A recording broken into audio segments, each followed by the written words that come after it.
You know, there's a fine line between a bio and a eulogy. We got to make sure we change the good afternoon. That means you in the cheap seats by the exit signs as well. Good afternoon. So you're having dessert, so I want this to be substantive, informative, but hopefully a little bit of infotainment, because I want to talk to you about the changing context in which your businesses operate. How we provide care. Yes, I studied demography, and yes, we'll talk a little bit about numbers, but if I can leave you with anything today, let me start at the very beginning of the presentation. Please do not allow an Excel spreadsheet to allow you to believe that numbers alone are destiny. Demography is destiny, but it's not just about numbers. What I want you to think about is how aging, how longevity is changing how all of us live.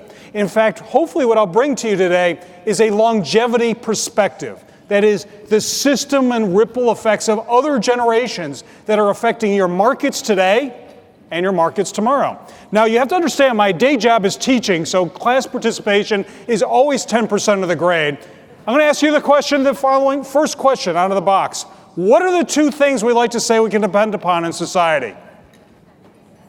Okay, we got one person sucking up to the teacher, but the rest of you, what are you doing? Death and taxes, absolutely. Apparently taxes, yes. Death, not so much. Imagine this. The funeral home industry, if you will, and the only way you can put it, is lamenting that they are losing sales. You see, we are not dying at the rate we once did. So while Clay Christensen, a great scholar at the art school up the river, what's it called? Oh yeah, Harvard, that's it. Had the whole theory around disruptive technology, I want you to think about disruptive demographics. The future of your business is not just more old folks. These folks are very different. And I'm not talking about the boomers are coming, you know that song. But the boomers are buying for the people that you're selling to today. So while we think about disruptive technology, I want you to think about disruptive demographics. How does this change what we do, how we buy, how we take advice and the like for the future of senior housing? So any good story has a natural arc. And I thought I'd put it down graphically for you. At the beginning of this presentation, I think you'll be relatively happy. Unfortunately, I'm going to give you some ideas as to what's changing in the marketplace that's going to give you agita. So I would hold off on the coffee right now. But then at the end of it, I hope to arc it back up where you're going to see there is a, shall we say, a light at the end of what could be a dark tunnel for an industry that if it does not move today, there are going to be innovators that are right now you're going to dismiss as on the horizon. But trust me, they are coming very quickly. Look at these great kids. They're really cute. You know why? They're not teenagers yet. But I want you to think about this. The data suggests that if you're born in 1999, other data says 2007, that you're likely to live to 100 plus years old. Half the children in the so-called industrialized world will live perhaps 100 plus years. Start thinking in terms of longevity, not just in terms of 65, 75, 85 benchmarks when people come in and out of properties and care. But start thinking about what a new world is looking like for a 100-year life. Ask yourself the following. Why do we ask children, what are you going to be when you grow up? We need to start asking questions like, how many things will you be when you grow up? Do you really believe that having an education from someone like me is going to last you for a lifetime if you graduate at 21 or 25 and you're in the workplace for 40, 50, maybe even 60 years? Well, my wife of 33 years want to hear me tell the same jokes over and over and over again. By the way, guys, we're going to come back to that in a moment. This is not going to end well for the men in the room. But if you're going to live that long, for all of you that are predicating your business plan on wellness, I just want you to know there's a fine line between well-being and just making it feel like a longer time. And as we know, find yourself on the map. The darker the state, the older the state. Yes, the baby boomers are turning 73 or 74, depending whose numbers you look at, every 7 to 8 seconds. So this is not going to be a baby boomer discussion as much as it is a change in attitude. In fact, I want to talk to you about what I've called the longevity economy.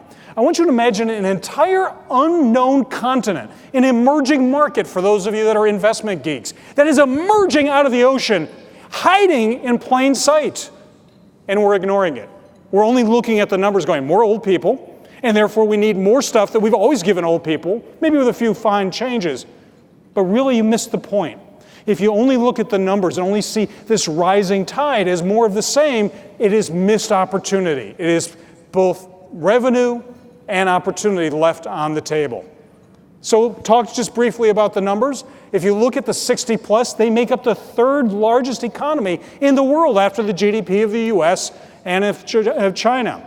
But by the way, if you look only at the United States, the 50 plus, while it's highly diverse, makes up 70% of the consumer spend in the United States. So while a lot of people are chasing millennials, there's a lot of them. I've got a lot in my lab. I've got 2 at home. They're great kids. They've got no money. And so the fact of the matter is, in terms of who may be your resident is different from who may be your, shall we say, your buyer. Here's something we don't think about. The next generation of older adults, and even the people that are coming to you today, have far more formal education than ever any time before. Now, I have empirical evidence working in Cambridge every day to tell you that education does not make you smart, but it does give you chronic attitude.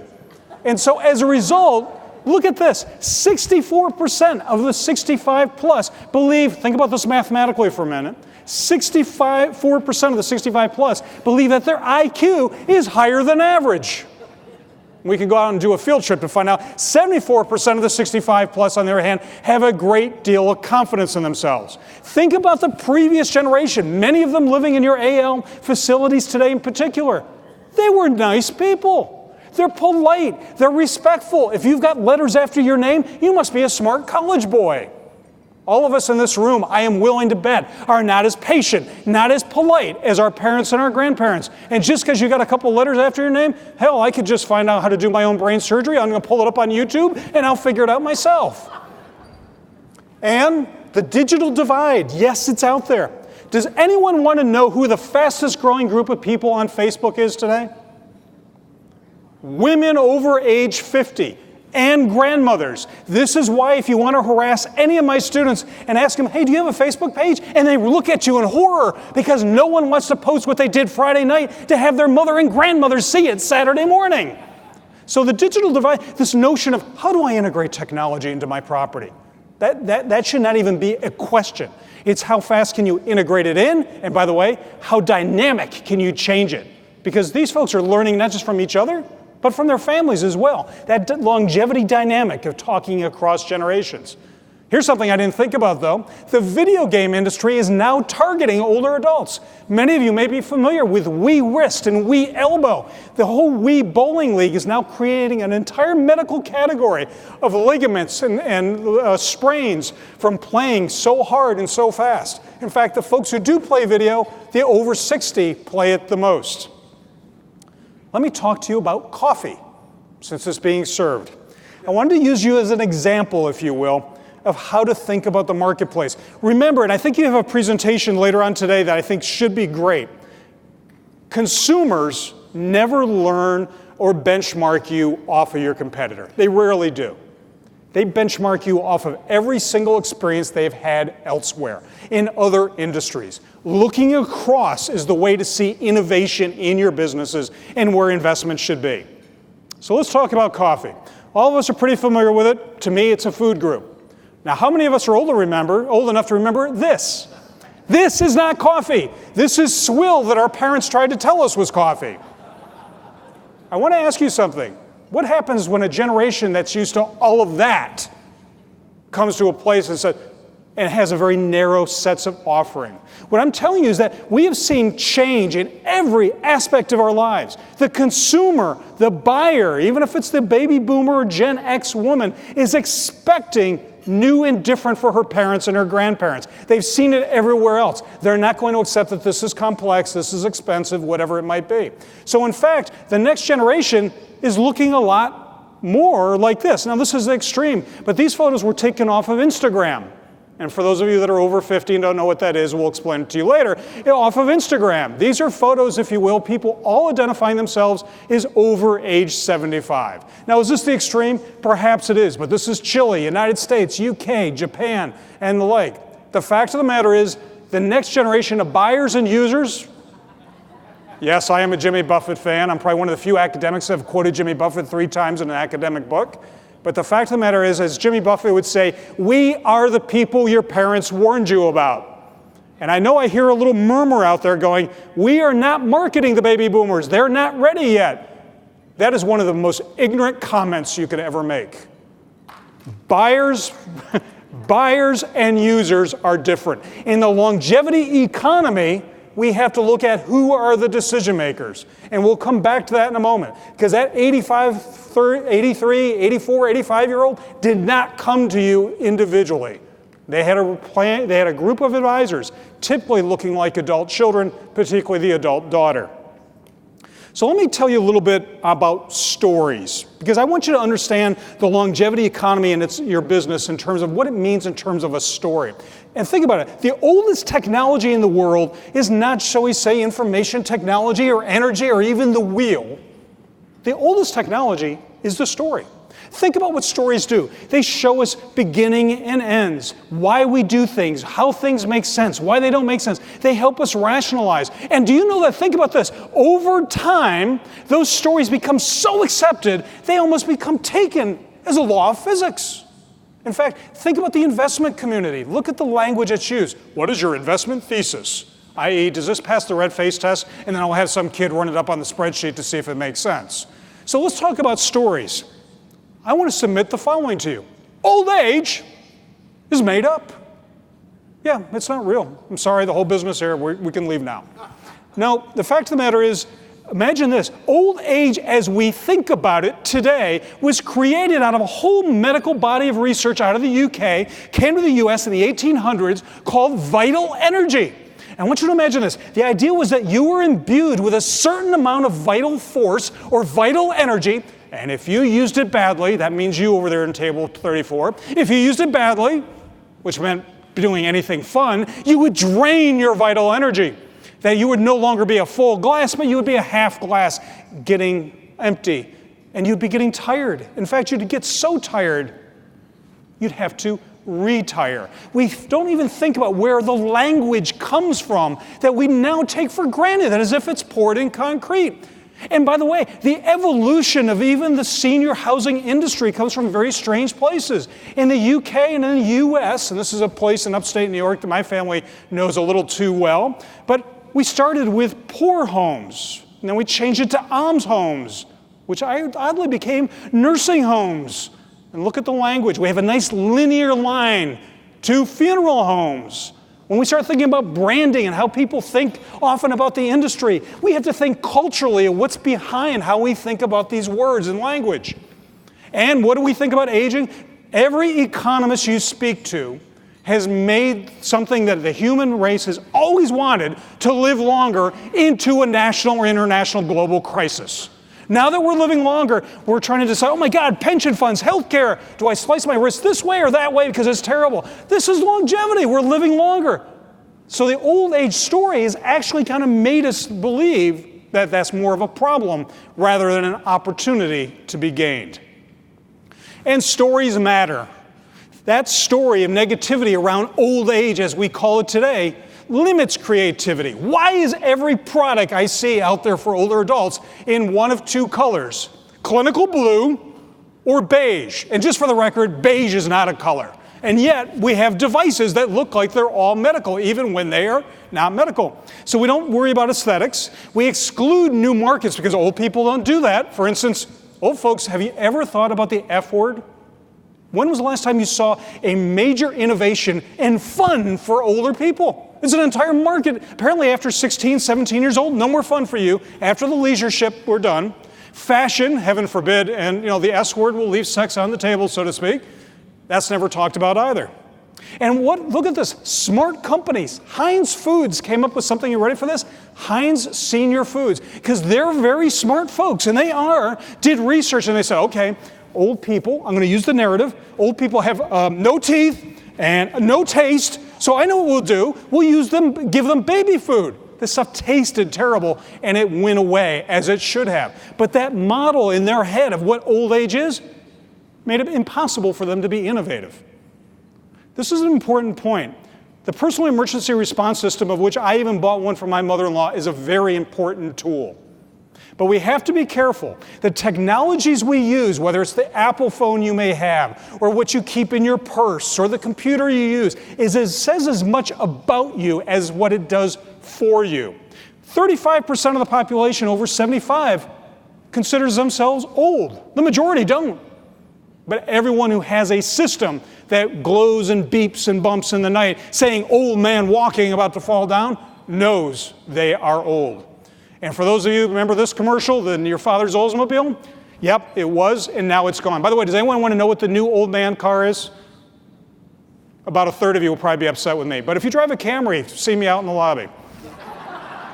What are the new narratives that we are seeing in the industry? So I kind of put together in a little paper, what are the storylines that we are now telling in the industry? The standard one, which is a very important one, and by the way, there's blended, is one, you're here for care. The other one is it's about wellness, kind of akin to sustainability. I know we're all going to live in the city. We want to be in the city. Again, none of these are incorrect. Many of them are incomplete.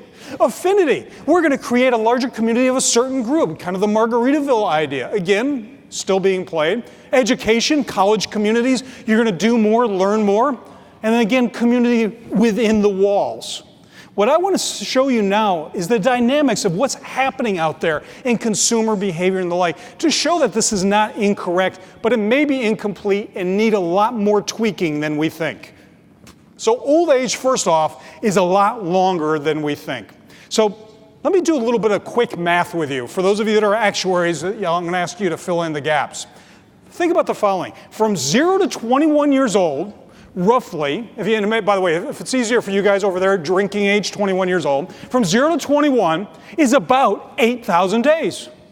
And from 21 to what many would call midlife crisis is 8,000 days. Now I'm going to ask the math jocks out there, from about midlife crisis to 65 is? Okay, so apparently most of you failed at math. 8,000 days, yes. But I want you to think about the following. From 65, and if you got income, education, and you did a remotely decent job in choosing your parents, you're going to make it past 85. And what is that time? 8,000 days. Ladies and gentlemen, I have empirical evidence in my house that from 0 to 21, there's no return on investment, so we're going to discount that. And really, what we need to think about, and what I want you to think about is, how do you as an industry own 1/3 of adult life? Think about that for a moment.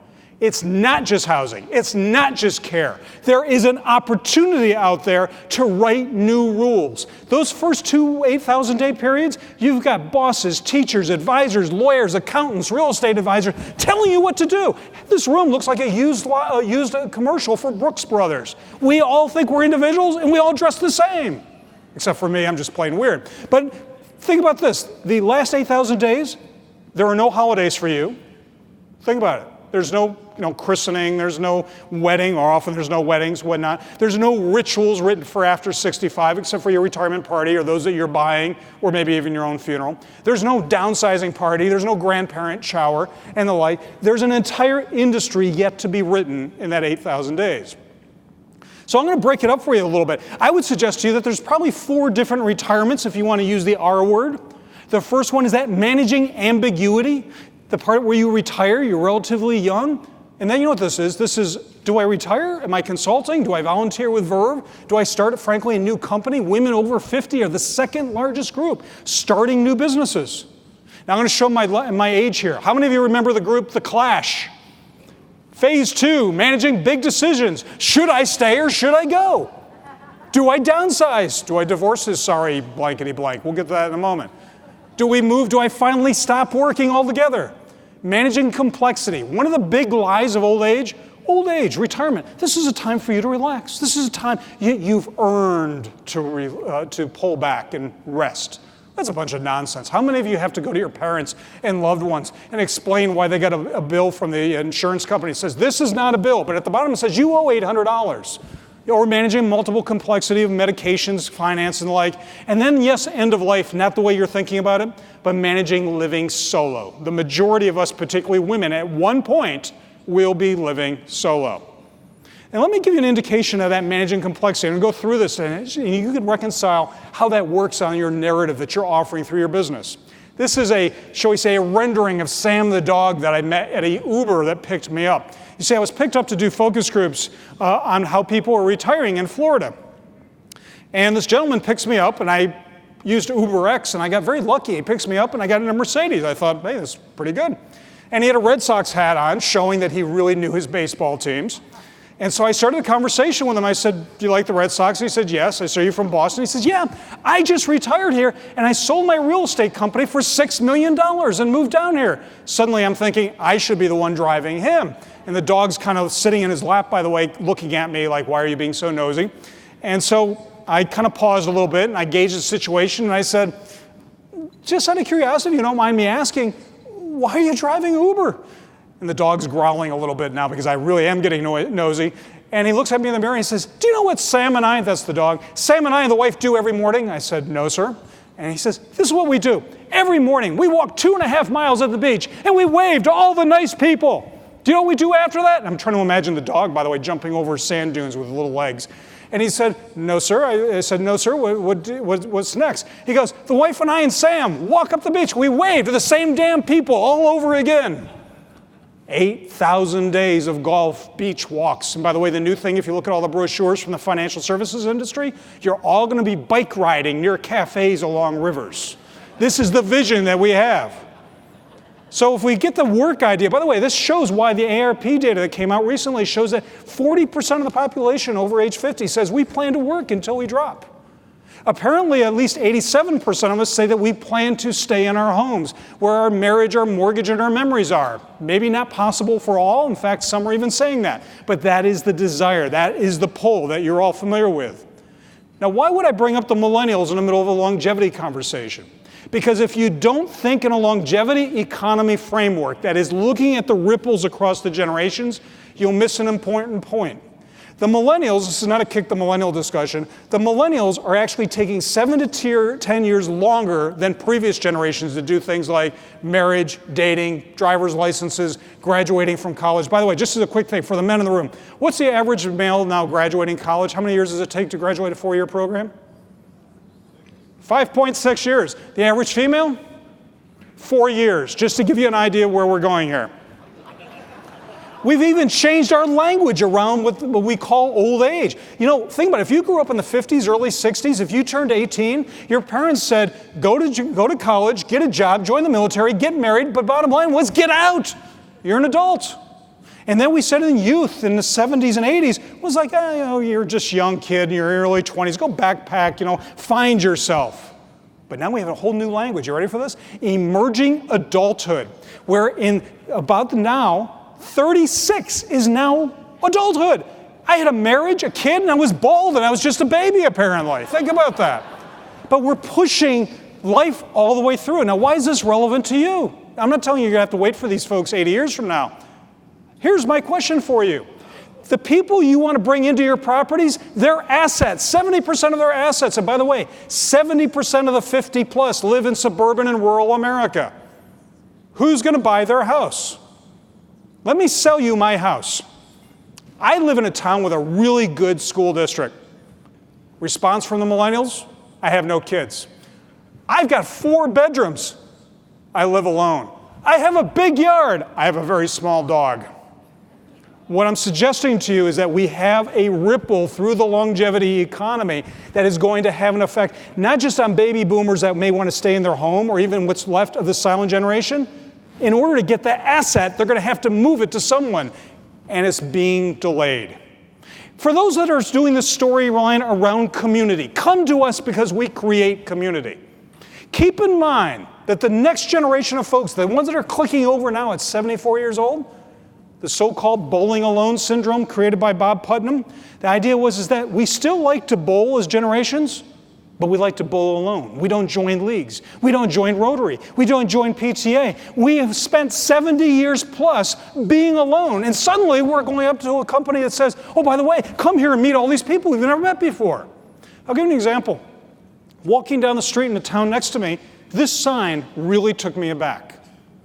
Not because I'm trying to push the importance of religion and faith, But I want you to think of that religious institutions, and I'll pick on this one because it happens to be the case. The Methodist Church is losing one parish per month.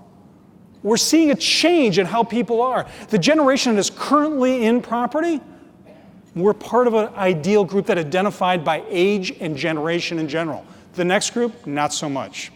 And yes, the city is a big draw, but if you look at where people are moving, they are moving to small towns. Those who actually do pick up stakes and go, they go to small communities. In fact, where do they go? They go to college communities. No one goes to Ann Arbor for the weather. The fact of the matter is college communities form a virtual assisted living, if you will. Think about it. Every September you get a busload of, shall we say, interesting people. We'll just leave it at that. You got sports, cafes, restaurants, things to do. What else does a major university town typically have? A medical school. So really what we're seeing is we're seeing people start to create their own, shall we say, assisted living, independent living environment. How about this? What happens if we can make the home not simply a place to live, but I want you to start to imagine the following, because other industries are thinking this, and the research I'm doing in the lab, we're trying to make this happen. I want you to start to imagine the home no longer as a place, but as a platform. Can you imagine all the little smart devices in your house, the Internet of Things, whatever you want to call them, the things that remind you to take your meds, that you left the stove on, that your refrigerator's running out, whatever it is, merging with a sharing economy. That thing that we like to blame the millennials for being too lazy to make a meal, or they want to have everything delivered and they don't want to own their car. Guess what? That's a great way of life for boomers and older adults as well, because you can stay where you are and have service on demand. And the interface is no longer just an app, it's a robotic interface. Who's going to be the platform provider in the house? Who's going to be that new senior housing provider by pipeline into the home? Is it going to be the usual suspects? Is it going to be an Amazon, a Comcast, or someone like that? Is it going to be talking to a robot to order things on demand or to make sure that everything is going on in the house? Is it going to be Honor, as many of you know, on-demand health care or home care coming to the home with a punch of an app? I'm not saying any of these are perfect solutions, but over the horizon is where innovation is coming from. All these services, from food services to laundry to transportation and whatnot, are becoming part of a whole new subscription economy that people are living in their youth to remain connected, to stay convenient, and ultimately are now being used to provide care for an elderly loved one, either down the street or at a distance. Your kitchen, your house, your bathroom is all becoming much smarter. Whether you like it or not, most of your refrigerators, when you buy one, is already wired to the internet. You may just not have turned it on. Samsung and others are making it possible for my two best advisors, Ben and Jerry, if you will, to have my refrigerator filled before I know that I'm out of double fudge brownie. One of my students, Cedric Hutchins, developed Withings. You may have seen these in Apple stores. We no longer have to have devices that are big, beige, and boring. We can create style to manage medications, remind you of what you need to do, your weight and the like, so that it is by aging by stealth rather than by device. We can have silverware that will monitor how fast you're eating, or one of my penchants is I love Ghirardelli brownies, for instance. You can tell I'm not a diet freak. Ghirardelli brownies that will not only measure how much fat and sugar I've put in my mix, but how fast I'm eating it, and then notify my wife, dietitian, or doctor that I'm at it again. And yes, the robots are coming. Don't laugh. They're not look, I don't ever believe that high tech will ever substitute for high touch. But in lieu of high touch, the bots are coming, and they're getting more affordable. And by the way, they're no longer getting to the point where you buy them, you're buying them on subscription. How many of you would take out your Visa card instantly if you thought your mother or father would benefit from any of these technologies? That's the competition you have to think about. Philips now has the mirrors and whatnot that can do a checkup a day, if you will, based upon the capillary action of your face, temperature, and the like. And my favorite example that many of you know, Toto, and other companies like Matsushita, Panasonic, and whatnot now have smart toilets. Now, I know you just ate, so I'll keep this very clean and put it in computer science vernacular. Best way to put it is, shall we say, download, if you will, from the user. Your body weight. Did you take your medication? And yes, you ate 2 of that table's desserts. And then upload that information to a call center, doctor, dietitian, nutritionist, and the like. Yes, they're already on the market. So this is where I'm going to start to lift you up, because I wanted to show you that things are not as rosy as the numbers show. But there's some chinks there that I think you should be cheery about. But you have to be creative. You must be innovative. And you must not say, what can I do better within my box? You got to get outside the box. For instance, I believe there's a coming care gap. I know this should make us feel cheery, but it's actually kind of sad. Let's go to a culture that is often credited with, gee, I wish we could treat our older adults the way they do in certain cultures. China now has passed a law that if you do not visit your elderly parents or your grandparents once a month, you can get gigged on your social score. Essentially, that's your FICO score, but for your social capital in China. Having to pass a law, why? Because people have moved where their parents stayed in rural areas, they've moved to the city, and by the way, they have one kid, both are working, no time. Sound familiar? We talk about aging, but the flip side of aging is even more important to the future of the business.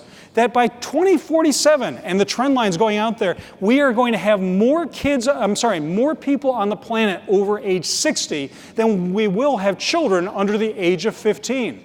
You need 2.1 kids per female just to keep it even. By the way, the United States has slipped below 2.1. The entire industrialized world is below that. And by the way, anyone want to know what the best birth control is? There's a question you didn't expect at the conference.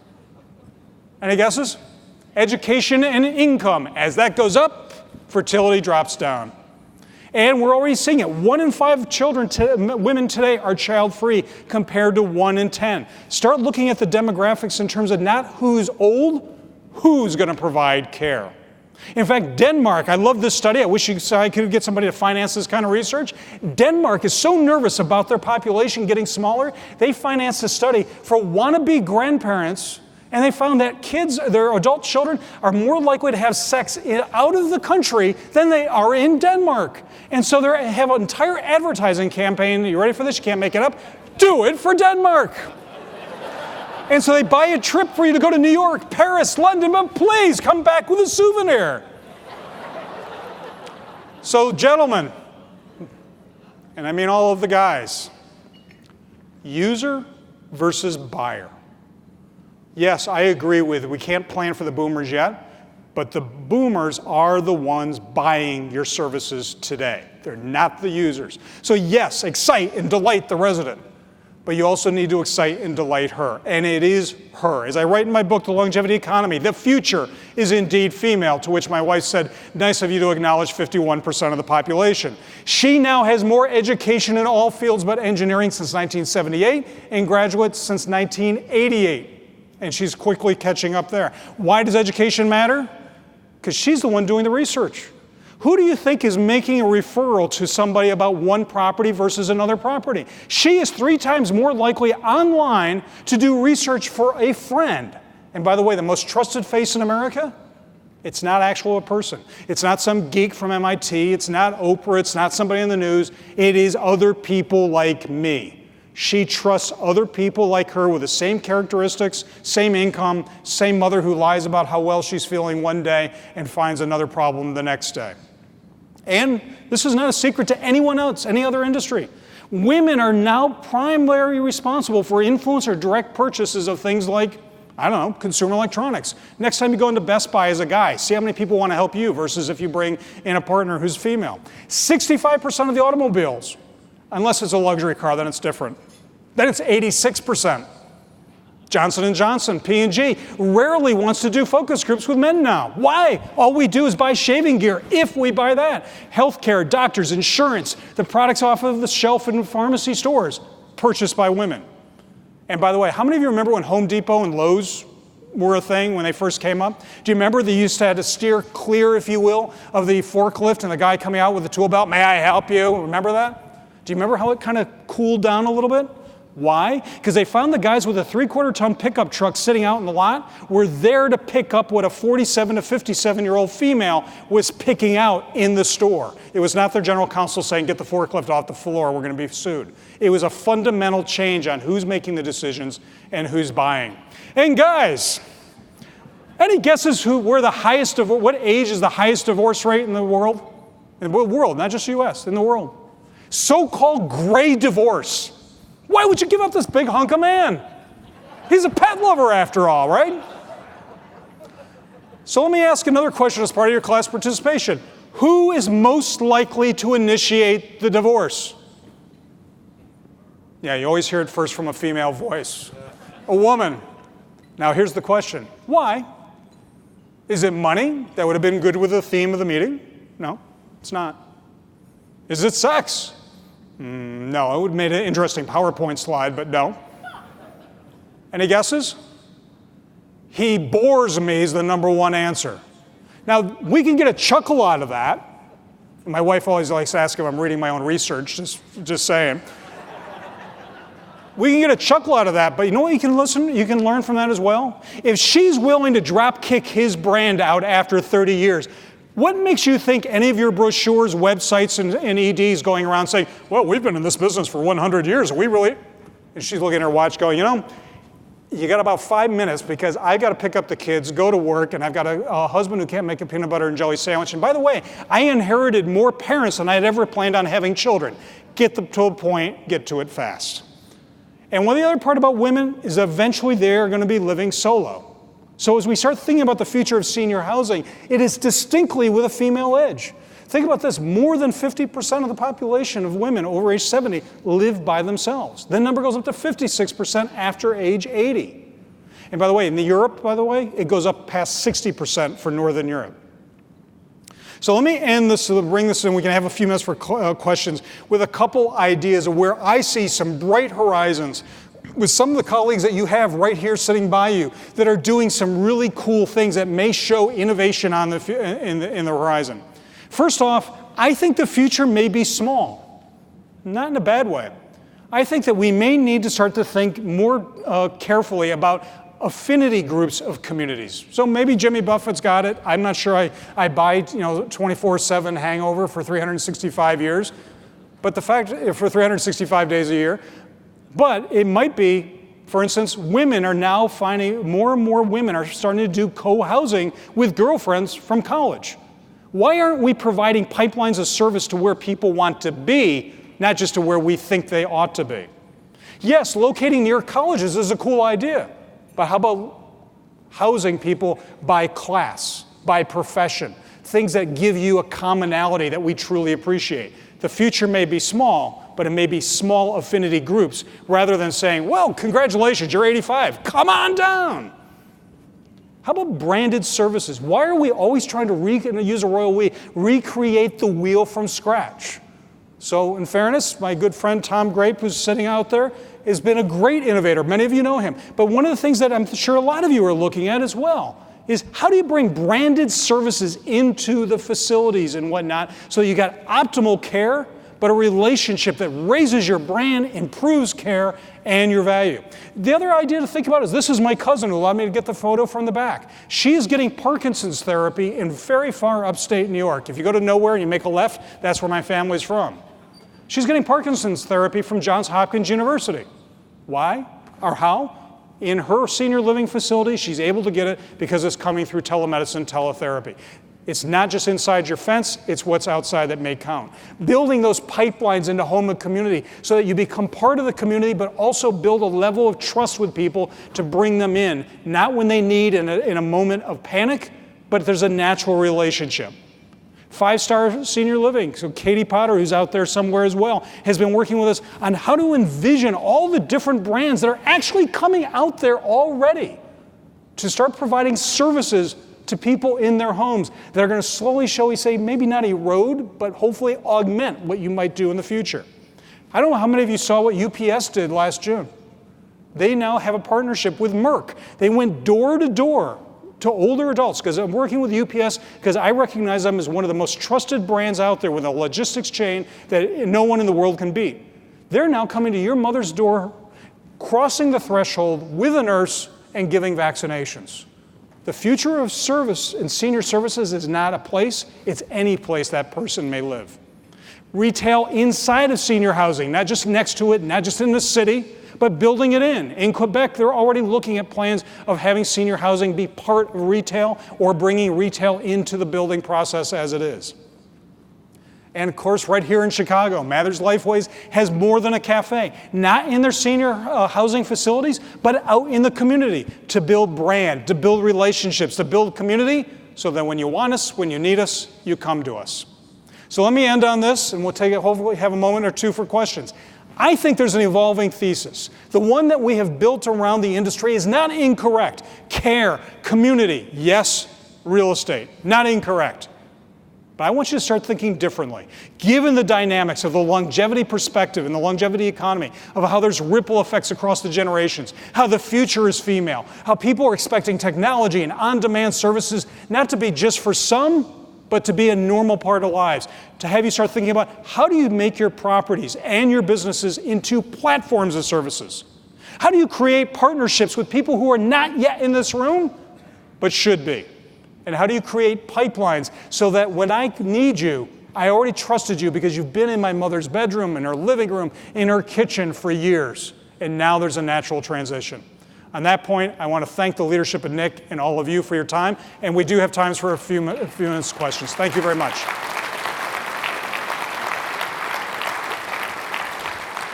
So we do have mic runners on the side.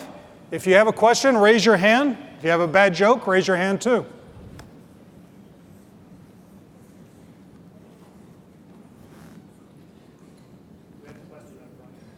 Okay, up front, I can't. Oh, there you go. So fast forward, you're now 87 years old, and you think maybe the senior living thing is something you ought to try. What would that community look like for you? 87 and senior living, what would that look like for me? Yeah, what would you move into? What would that look like and feel like? I think it would be technologically rich to ensure that I maintain as much connection as possible with outside the community rather than trying to keep me occupied within. I think it would include having partnerships with folks that if I was physically and cognitively able to do little bits of work, whether it's reading or writing, maybe providing advice to somebody, maybe in my profession, teaching, if you will. But more than anything else, I would want to live in a place that is able to bring the outside in. Providing care within a room, I can guarantee you 3 squares a day, health care, some activity, and transportation within the facility. Where is that? It's called prison. And so really what we need to do is how do we create an 8,000-day vision that starts from old age all the way through, that doesn't just innovate, but excites and delights.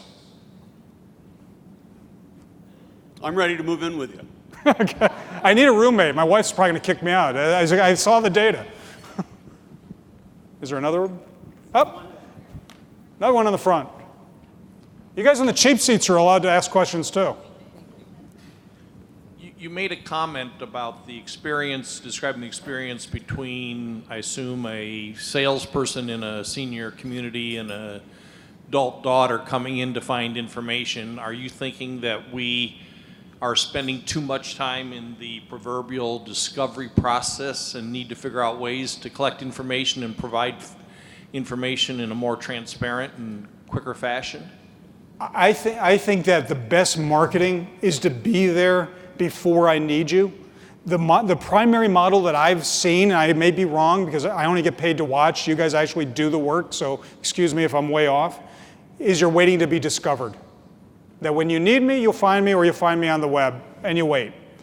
The reason why I'm saying about pipelines and platforms and partnerships is why aren't we approaching 47 to 57-year-old women who are employed today, but also providing care to a mother that may be fairly functional?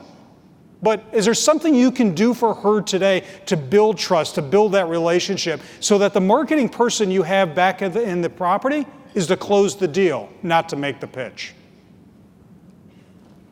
So I'm hearing voices again, and I did take my meds. No. Okay. You flew fast through the coming care gap, and you said something about, I think it was China and the law around their kids having a visit or something. Can you drive home that point again, what you were talking about around that? What I was trying to get at is that there are 2 things. One, there's a myth out there that certain cultures are better with their older adults than others. Actually, I'm going to make a provocative statement. It has nothing to do with culture. It's all about economics. And the fact of the matter is that the new world order of economics is that both members of a couple are working. Few of us are having children because of the strain that that's putting on there. We know, look, the number one way that we aged well in the past was family. It was not Social Security, it was not eating right, it was not doing your exercise. You had lots of family around you. Now that we have either fewer children, or you're divorced and your kids are ticked at you, or they've moved away, the fact of the matter is that is, shall we say, as sick as it sounds, a glimmer of hope for all of you as well. That care gap is coming within 7 years. Look at your data, not in terms of when people are coming into the property, look at your data in terms of who is going to care for them. And you'll start to see a real pop in the population. So if in China, which is usually the icon of, gee, they treat their older adults better, is having to pass a law to say you need to visit, imagine what that means for the rest of us.